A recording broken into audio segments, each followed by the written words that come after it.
Prime Minister Benjamin Netanyahu will begin negotiations for phase 2 of the Gaza ceasefire deal in Washington, where he's set to meet with President Donald Trump tomorrow. Yeah, and this is all coming 2 weeks after the initial ceasefire between Hamas and Israel took effect, and the Israeli military blew up several buildings in the occupied West Bank. NBC's Yasmin Yashoghian reports from Tel Aviv.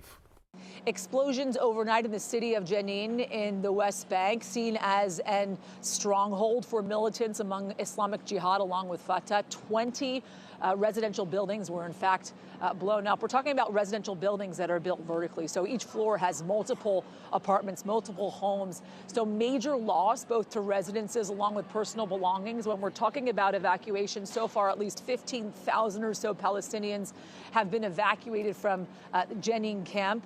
So far, no casualties have been reported from these explosions, but when we're talking about casualties since the beginning of the ceasefire, since it went into place, 25 confirmed casualties of Palestinians in and around the West Bank, specifically in Jenin. Also, certainly the war, it seems, shifting from Gaza over to the West Bank.